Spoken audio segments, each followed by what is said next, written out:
Bismillahirrahmanirrahim. Assalamualaikum warahmatullahi wabarakatuh. Alhamdulillahirabbil alamin walladzi arsala rasulahu bil huda wa dinil haqq liyudhhirahu 'ala dini kullih. Wa kafa billahi syahida wa asyhadu an la ilaha illallah wahdahu la syarikalah wa asyhadu anna Muhammadan abduhu wa rasuluh. Allahumma shalli ala Muhammad wa ala alihi wa ashabihi wa man tabi'ahum bi ihsanin ila yaumiddin. Ya ayyuhan nas ittaqu rabbakum inna zalzalata saati syai'un 'adzim yauma tarawnaha tad'alu kullu murdi'atin amma arda'at wa tad'u kullu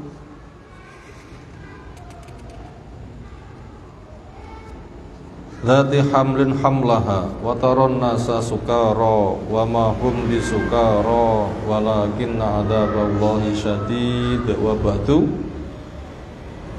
Fa inna astaqal hadisi kitabullah wa khairal hadyi hadi Muhammadin sallallahu alaihi wasallam syarrul umuri muhdatsatuha fa inna kulla muhdatsatin bid'ah wa kulla bid'atin dhalalah wa kullu dhalalatin finnar. Ayol ikhwah azza subhanahu wa ta'ala, insyaallah kita melanjutkan mengkaji kitab Riyadhus Shalihin oleh Imam Nawawi rahimahullahu ta'ala. Bab as-sidqu, tentang kejujuran. Ayat-ayat telah kita pelajari bersama hadis pertama atau yang ke-55. Sekarang kita masuk pada hadis berikutnya yang ke-56 atau hadis kedua. Nabi Muhammad, dari bapaknya Muhammad, yaitu Al-Hasan bin Ali, Hasan bin Ali. Hasan putra Ali ibni Abi Thalib radhiyallahu anhu, yang Ali biasa dipanggil dengan Abul Hasan, bapaknya Hasan. Hasan punya anak namanya Muhammad, namanya Abu Muhammad, bapaknya Muhammad, bukan Pak Muhammad, ning bapaknya Muhammad. Biografinya, beliau termasuk salah satu dari pemuda penghulu surga. Mencintainya berarti mencintai Rasul, membencinya berarti juga membenci Rasul.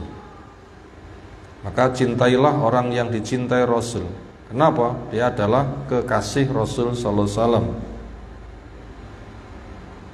yang dia menjadi pendamai dari dua kubu kaum muslimin yang hampir perang, yaitu dengan terbunuhnya Ali bin Abi Thalib, syahid insyaallah, karena sedang berangkat ke salat subuh membangunkan orang-orang. Abu Lu'lu'ah, disitulah dia menebasnya. Dan dia termasuk Abu Lu'lu'ah, bukan Abu Lu'lu'ah, siapa? Abdurrahman bin Muljam. Abdurrahman bin Muljam itu salah satu dari orang yang mengikuti faham Khawarij,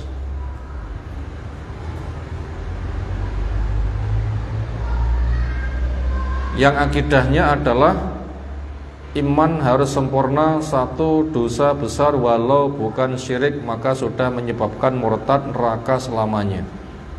Nya semata tidak masuk kelompoknya sudah dikafirkan. Sebabnya dia menikahi seorang perempuan yang saudaranya banyak terbunuh di perang Nahrawan. Si perempuan mau dinikahi dengan syarat mahari kepala Ali, semisal karena dendamnya.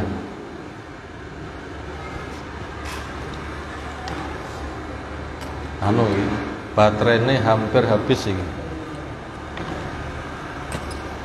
Kalau tidak ada baterai cadangan tidak bisa. Baterai kecil.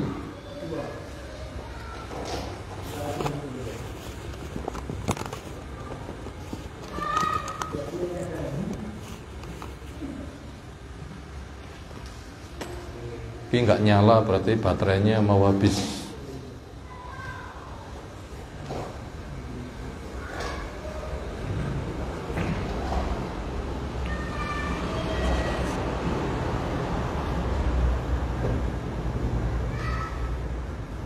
Dia mau dinikahi asalkan maharnya kepala Ali karena dendam kurang lebih karena saudara-saudaranya banyak terbunuh di perang Nahrawan. Itu kurang lebih sekilas. Nah, ketika akhirnya Hasan dilantik, dibaiat, dinyatakan sah khalifah kaum muslimin, ternyata tugasnya menyelesaikan belum baiatnya Muawiyah. Adapun Muawiyah sebagai gubernur Syam belum baiat karena baiatnya membuat syarat, saya mau baiat asalkan pembunuh Utsman dikisos dulu. Pembunuh Utsman dikisos dulu. Akhirnya menyebabkan belum baiat. Akhirnya pembunuh Utsman terbunuh juga di dalam perang Nahrawan. Akhirnya juga selesai. Lalu bagaimana dua kubu itu masing-masing dengan pasukan besar? Makanya Hasan itu ketika dibaiat bikin syarat, saya mau dijadikan khalifah asalkan kalian akan siap berperang kepada pihak yang saya menyatakan perang, dan kalian siap berdamai dengan pihak yang saya menyatakan damai. Kaum muslimin mau. Akhirnya bertemulah dengan Muawiyah dengan syarat-syarat dia akan lengser asalkan syaratnya terpenuhi. Nah begitu.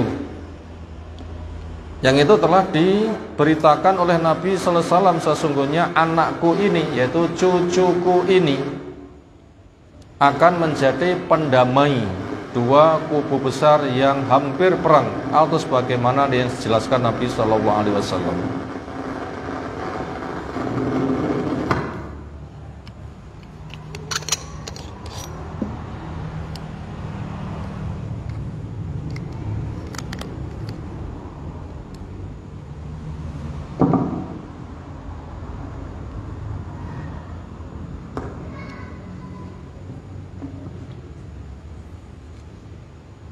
Akhirnya sepakatlah kaum muslimin, akhirnya nggak terjadi peperangan, karena andaikan terjadi perang, kerugian yang berpotensi luar biasa, semuanya repot. Andaikan yang menang pihak Hasan, korban perangnya nggak bisa dihindari, berapa banyak orang yang terbunuh, janda, yatim, kerusakan negara kaum muslimin. Andaikan Muawiyah yang menang pun juga kasusnya sama, berat. Maka dengan bersatunya kaum muslimin dikenal dengan Amul Jama'i, tahun perdamaian.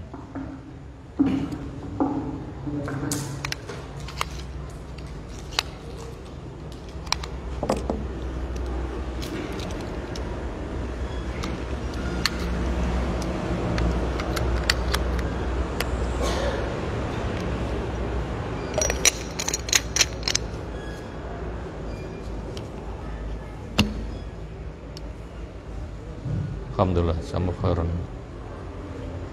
Tahun perdamaian. Akhirnya kuatlah, kompaklah kaum muslimin dengan kondisi seperti itu. Terus sekilas tentang biografi Abu Muhammad, yaitu Hasan bin Ali bin Abi Thalib radhiyallahu anhu. Kalau beliau cerita, ini hadis yang kita bahas yang diceritakan oleh Hasan. Hafidtu, saya hafal min Rasulillah sallallahu alaihi wasallam. Pesannya adalah da' ma yari buka ila ma la yari buka. Da' tinggalkan ma pada apa yang yari buka membikin kamu ragu, ila ma kepada apa yang la yari buka tidak menyebabkan kamu ragu. Ma di sini bersifat umum. Ketika belum jelas, belum gamblang, akhirnya ragu, maju, ndak, mundur, ndak, namanya ragu nggih. Apa maju niku? Iya, tidak juga tidak. Maju ora, mundur ya ora, itu namanya ragu. Maka tinggalkan. Lalu pilihlah yang tidak ragu, karena betul-betul tahu. Bila manfaat jelas ia mengerjakan, bila madarat jelas dia meninggalkan. Fa inna sadaqah, maka sesungguhnya kebenaran itu tumakninatun, ketentraman. Namanya benar itu sesuai antara berita dan kenyataan. Jereke panas, ditemok bakno panas, bener ndak? Ketika dia menjauhi, tenang kan? Katanya dingin, dicek ternyata dingin. Akhirnya dia mengambil, kan gamblang, itu namanya jujur. Apa toh? Mana asidku? Al muwafaqatu bainal akhbar wal waqi. Keserasian antara berita dan kenyataan. Jere panas, dicek bakno panas, berarti bener. Katanya dingin, dicek ternyata dingin, bener. Akhirnya ketika dia melangkah pasti itu membawa kepada ketentraman. Makanya termasuk perangai orang itu bila jujur itu tenang. Kucing pun juga ketika jujur tenang enggak? Pus diuncalin das gerih. Tenang enggak memakannya? Tenang, kenapa? Jujur, dia enggak mencuri, tapi njijal. Kucingnya buka-buka, nyolong lawuh, sing duwe mlebu, kucingnya konangan langsung mak napa? Mak serantal melayu. Nah, berarti di situ ada kegelisahan. Wal kadhiba, dan sungguhnya kebohongan itu ribatun, sesuatu yang ragu.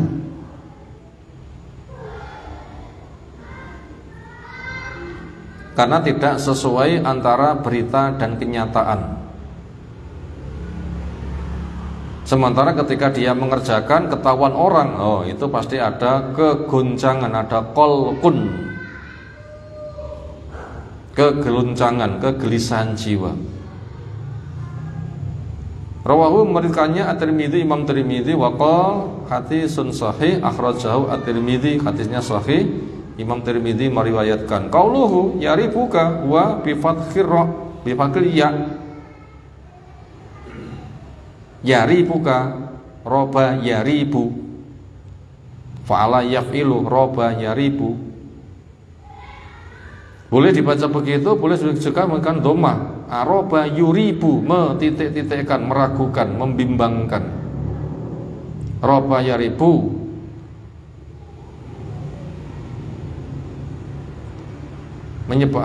meragukan kepada kamu. Aroba yuribu, menyebabkan ragu kepada kamu. Wa manahu utruk ma tasuku fi khillihi, tinggalkan apa yang kamu masih ragu tentang kehalalannya. Lek orang jelas halal jangan diambil. Wa'dil, dan berpindahlah ila ma la tasuku fi, kepada sesuatu yang kamu tidak ragu.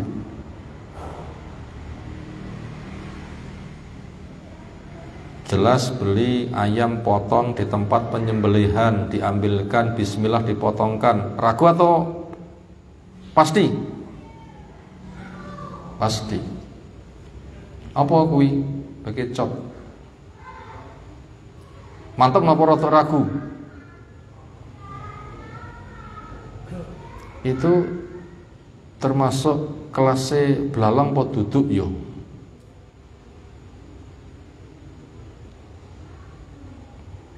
Andaikan iya itu kesepakatan atau khilaf pendapat itu. Andaikan tidak termasuk, apa nek ceritane wong beleh bekecot. Biasanya tiang ngolah bekecot terus pundi? Dibeleh sitok-sitok. Paling diwadah disoki banyu uyah ya. Atau banyu pawanas. halal pora yo. Mungkin A mengatakan halal, B belum tentu. Kalau begitu, ini untuk mengatakan iya atau tidak masih kontras. Ini termasuk contoh perkara yang seseorang bisa jadi ragu. Aku cik ragu. Maka untuk itu, bila seseorang kamu masih ragu, nggak bisa memastikan, ya jangan kamu kerjakan. Bila kono-kono podo mangan, ya berarti tanggung dewi. Sementara kamu kan nanggung awakmu dewi, jangan terbawa oleh mereka, karena hukum itu dikenakan ke pribadi per pribadi. Karena orang itu dipengaruhi oleh ilmu dan jangan sampai berangkat tanpa ilmu. Bila kamu belum jelas ya jangan, kamu masih ragu ya jangan. Adapun dia mantap dan sudah jelas, itu urusan dia. Kamu kan belum bisa semisal dia. Karena kadar penyerapan kemampuan seseorang kepada ilmu itu tidak sama. Wallahu a'lam. Itu tadi isi hadis bersama sekilas biografi tentang Hasan bin Ali, dikenal dengan nama kunyahnya Abu Muhammad rahimahullahu ta'ala. Berikutnya kita masuk kepada pelajaran apa yang bisa kita simpulkan dari satu hadis di atas. Yang pertama, orang butuh bahagia. Dia berada di hati. Maka mulailah dengan hati. Titik. Orang butuh bahagia, dia berada di hati, maka mulailah dengan hati. Orang butuh bahagia mboten? Jelas. Enggak ada orang pengen sengsara. Allah pun juga menjelaskan yuridullahu bikumul yusra wala yuridu bikumul usra. Allah menginginkan kamu dapat kemudahan, kebahagiaan. Allah enggak menginginkan kamu mendapatkan kesulitan, kesengsaraan. Di mana letak bahagia? Di kepala, di perut, di kaki, di mulut, di mata, di telinga, di hati. Allah menyebutkan ala bi dzikrillah tatmainnul qulub, itu dalilnya. Ketahuilah dengan zikir hati itu tentrem. Berarti dari dalil itu kita diberitahu bahwasanya ketentraman itu berada di hati. Maka daripada itu ketika melangkah, mulailah dengan hati. Karena hati itu menjadi alat pengendali. Sebagaimana pesan Nabi sallam, ala inna fil jasadi mudghah idza saluhat saluhal jasadu kullu wa idza fasadat fasadal jasadu kullu ala wahya al-qalbu. Ketahuilah pada diri manusia ada segumpal darah. Bila segumpal darah itu baik, baiklah semuanya. Tapi bila segumpal darah itu buruk, buruk pula semuanya. Apa itu? Hati. Mulailah dengan hati.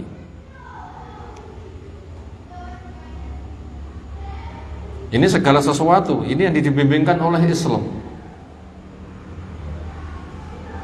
Bila orang itu memiliki sifat ihsan, berarti telah sukses mengelola hati itu tanpa pengawas, selesai. Orang itu bila sudah menggapai kepada derajat ihsan tanpa pengawas makhluk, cukuplah Allah sebagai pengawas. Makanya pendidikan mental, pendidikan moral, pendidikan rohani, pendidikan hati itu pertama. Islam datang untuk menyelesaikan hal seperti itu. Karena dari makna ihsan itu sendiri adalah makna global muraqabatullahi alal ibad, pengawasan Allah terhadap hamba. Ketika seorang hamba merasa diawasi oleh Allah, konsekuensinya bila baik akan berbalas surga dan dia itu ingin, bila jelek akan berdampak neraka, takut. Jadi rumoso diawasi, begitu kondisinya. Maka walaupun dia tidak diawasi oleh orang lain, maka Allah sebagai pengawas cukup. Andaikan kerja, tidak ada pengawasnya, tidak ada absennya, tidak ada CCTV-nya, itu sudah beres. Kenapa? Punya jiwa ihsan, rumoso diawasi oleh Allah. Ini paling penting. Dan itu kesuksesan. Kesana kita membimbing, kesana kita mendidik. Siapa? Ya mendidik diri sendiri. Orang lain itu sebatas menjabarkan saja. Kemudian ketika diperinci di dalam hadis, ketika Nabi SAW ditanya, mal ihsan, jawabnya, anta butallaha ka'annaka tarah fa illam takun tarah fa innahu yarab. Bahasanya kamu beribadah kepada Allah seolah kamu melihatnya, bila tidak sadarilah Allah melihat kamu. Artinya beribadah dengan harap-harap cemas, berharap amalnya diterima, dilipat gandakan, dijaga, akan menjadi teman di alam kubur, akan menjadi sebab payung di padang mahsyar, akan menjadi penyebab terampunkan dosa, matinya neraka, dan bisa melintas menjadi sebab terbukanya surga, masuk menikmati puncaknya melihat wajah Allah Ta'ala. Itu namanya beribadah dengan penuh harap, sehingga kangen dan pingin kapan yuk, seolah itu tidak sabar. Dan juga beribadah diiringi dengan rasa takut, artinya khawatir dosanya menghancurkan atau amal nggak diterima atau tidak cukup. Makanya muhasabah, berbenah, tobat, istighfar, memperbanyak ketaatan. Disebutkan neraka bisa bergetar hatinya. Makanya berbagai macam hal yang bisa menyeretnya dia menghindari. Itu juga masuk pada wilayah ihsan. Dan ketika semuanya bertumpu kepada dengan penuh kecintaan karena Allah sebagai satu-satunya tempat bertumpu, itu semua berangkat dengan hati. Apabila sudah ada ihsan, maka akan jadi orang baik. Itu tadi pelajaran nomor 1. Nomor 2, hati bendanya di tubuh manusia. Hati bendanya di tubuh manusia, penguasaannya itu di tangan Allah Ta'ala. Hati bendanya di badan manusia, adapun penguasaannya di tangan Allah Ta'ala. Maka pakailah resep Allah untuk mengelola hati. Maka pakailah resep Allah untuk mengelola hati. Kita punya hati enggak? Ala at-taqwa huna, takwa di sini. Di mana di sini itu? Hati yang takwa di sini, at-taqwa huna di sini. Di mana? Asara ila sadri, boleh mengisyaratkan ke dada. Ini memberitahu kepada kita hati itu bendanya di tubuh. Penguasaannya di tangan Allah. Allah bertangan, kita bertangan, punya kesamaan penyebutan, tetapi hakikatnya beda. Tangan makhluk sebagaimana kenyataan kita bisa saksikan, tangan Allah kita enggak diberitahu bentuknya, tapi kita meyakini bertangan, tangannya sesuai dengan keagungannya. Titik. Mengimaninya wajib. Maknanya bisa dipaham.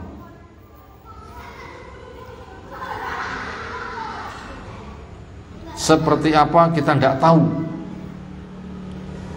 Mengembalikan kepada kedudukan Allah Subhanahu wa Ta'ala itu jalan keluar.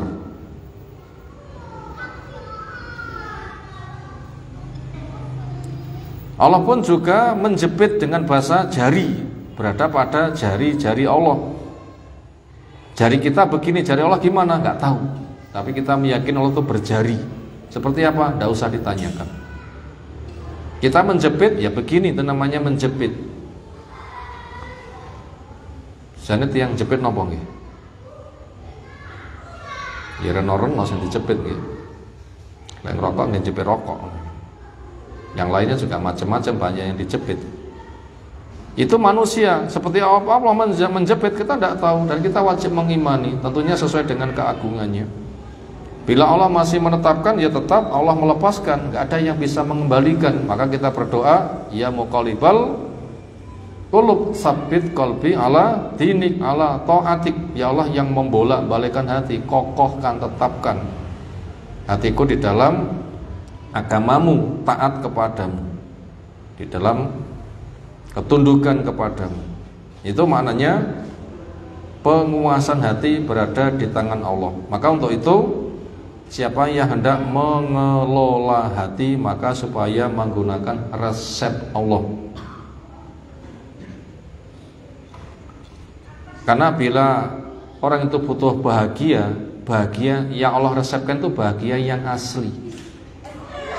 Apabila orang mencari bahagia tapi nggak menggunakan resep Allah, itu bahagianya nisbi atau aspal, asli tapi palsu, imitasi. Dan itu hanya sementara. Karena dunia sifatnya mataul ghurur, kesenangan yang menipu, mataun qalil, kesenangan yang sedikit nanti akan ditinggalkan. Bila terasa indah itu hanya halunisasi, hanya tasyin, hanya hiasan. Ibaratnya kaya makan napa nika? Kembang gula sing diputer dadi napa nika? Dadi busa. Diwadahi sak plastik gawedhe, donge digegem mek sak jenthikan dimut semenit ilang.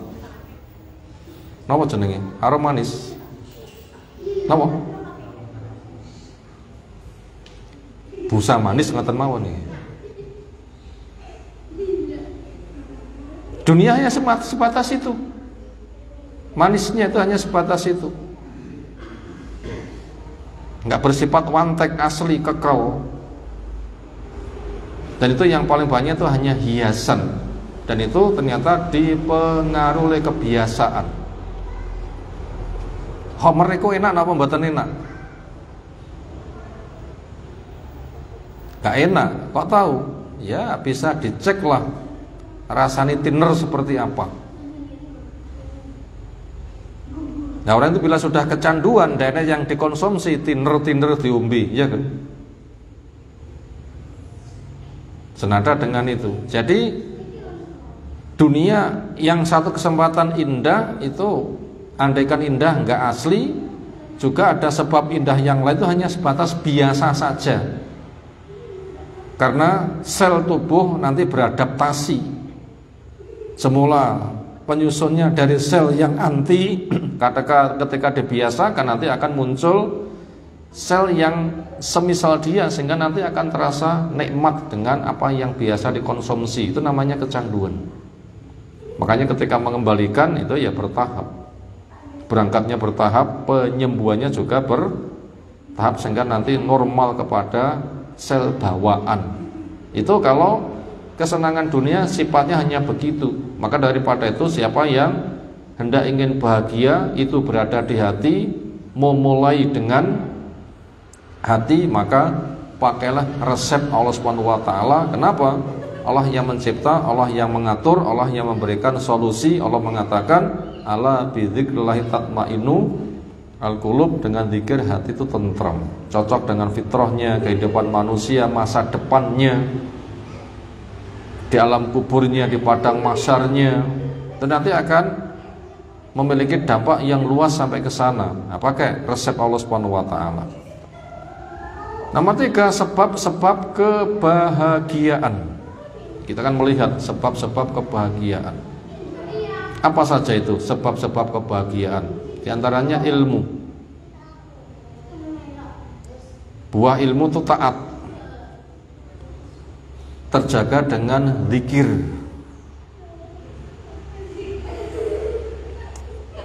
tersirami dengan istighfar, terhalaunya bahaya dengan sedekah, terhias indahnya dengan akhlak mulia. Itu kebahagiaan. Itu tadi sebab-sebab bahagia. Apa tadi pertama? Dengan ilmu, karena al-ilmu nurun, ilmu itu cahaya. Orang dalam keadaan terang itu tenang. Kalau tidak percaya, kondisi terang, cah cilik, melek, mesam-mesem, begitu lampu ini pet mati, ngek enggak kira bocah bayai. Karena kebodohan itu adalah kegelapan, bingung. Makanya siapa yang pengen bahagia dengan ilmu? Kenapa? Itu cahaya. Bila sudah punya ilmu, nanti akan berbuah kepada ketaatan. Dan taat itu adalah pengaruh ke hati itu sebagai pembersih. Mula pertama hati itu soklun, sokola yaskulu, bercahaya, kemilau. Maka taat itu upama wong sifate apa nggih?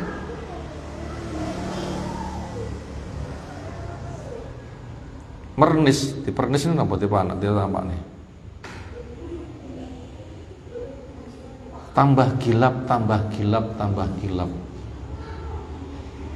Andaikan permukaan itu diresikin damel napa niku? Pembersih motor niku napa ben mengkilap ngoten lho.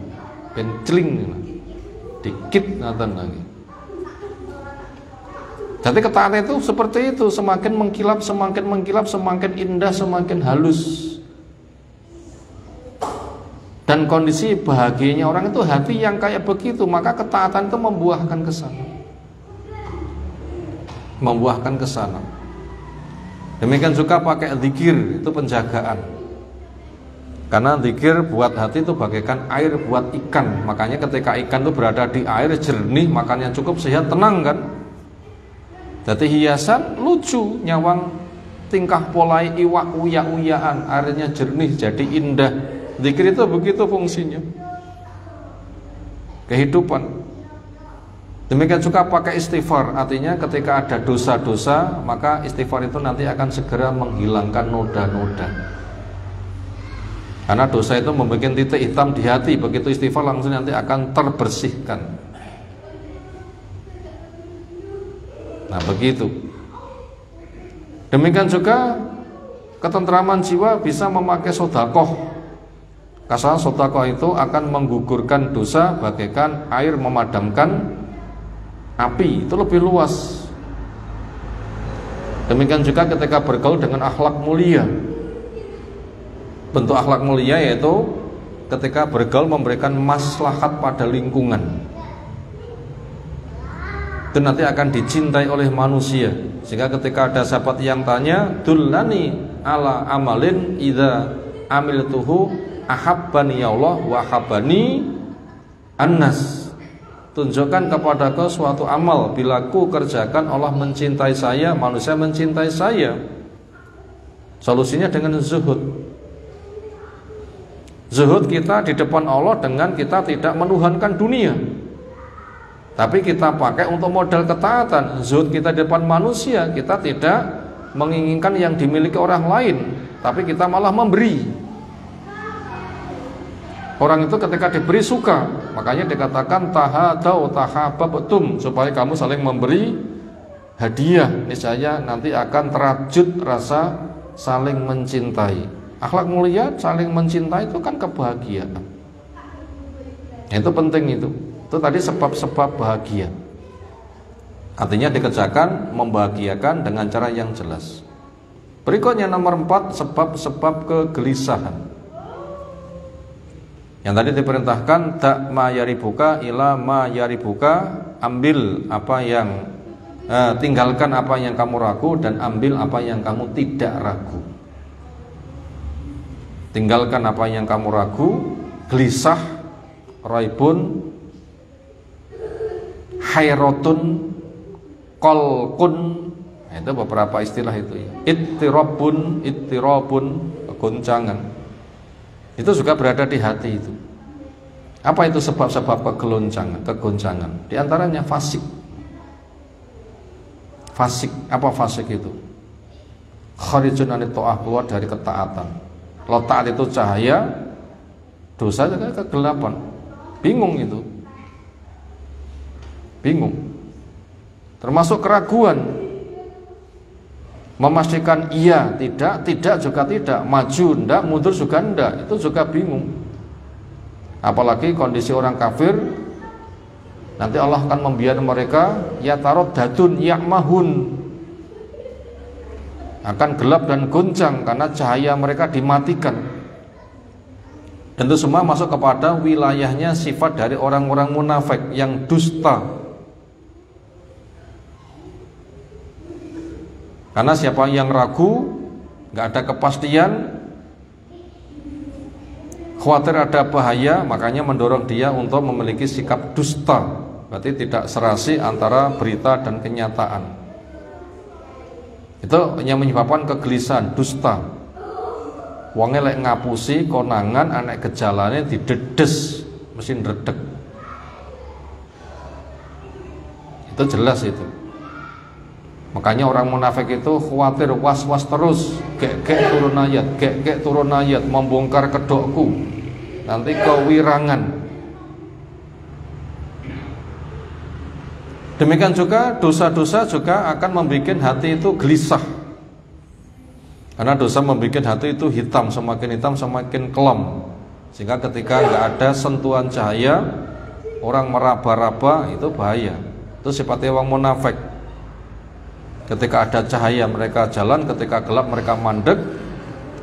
Apalagi keguyur hujan, enek bledek pisan. Oh, awal-awal Baqarah menceritakan sifatnya wong munafik. Itu dengan sebab dosa-dosa, karena mereka itu menipu karena dustanya. Termasuk hasad, itu juga akan membuat manusia memiliki kegelisahan. Apa itu hasad? Yaitu tidak suka kepada apa yang dimiliki oleh orang lain, berusaha untuk merusak, mengambil alih, dan siap hancur-hancuran sepenting dia itu hancur. Makanya orang itu hasad itu tidak pernah bahagia.